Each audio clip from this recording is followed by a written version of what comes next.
പൊക്കിളാറ്റ് അരേനയിലേക്ക് എല്ലാവർക്കും സ്വാഗതം. ഇന്നലെ നടന്ന IPL മത്സരത്തിൽ ഗുജറാത്ത് വേഴ്സസ് മുംബൈ ഇന്ത്യൻസ് ഏറ്റുമുട്ടിയപ്പോൾ ഗുജറാത്ത് ടൈറ്റൻസ് 6 റൺസിന് വിജയിക്കുകയായിരുന്നു. അതിൽ ഗുജറാത്തിന് വേണ്ടി മിന്നും പ്രകടനം കാഴ്ചവെച്ച സായി സുദർശൻ 39 ബോളിൽ 45 റണ്ണെടുത്ത് കളിയിലെ താരമായി.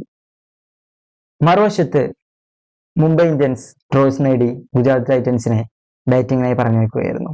168 എന്ന കുറഞ്ഞ റണ്ണിൽ അവരെ ഒതുക്കാൻ സാധിച്ചു. അതിനായി ബുംറ 4 ഓവറിൽ 14 റൺസ് കൊടുത്ത് 3 വിക്കറ്റ് അദ്ദേഹം നേടുകയായി. അദ്ദേഹത്തിന്റെ മനോഹരമായ ബോളിംഗ് ശൈലി നമ്മൾ ഇവിടെ കണ്ടു. മുംബൈ ഇന്ത്യൻസ് കളി നന്നായി തന്നെ ആരംഭിച്ചു. ബ്രൈസ് രോഹിത് ശർമ്മ കൂട്ടുകെട്ടിൽ കളി നന്നായി തന്നെ ആരംഭിച്ചു.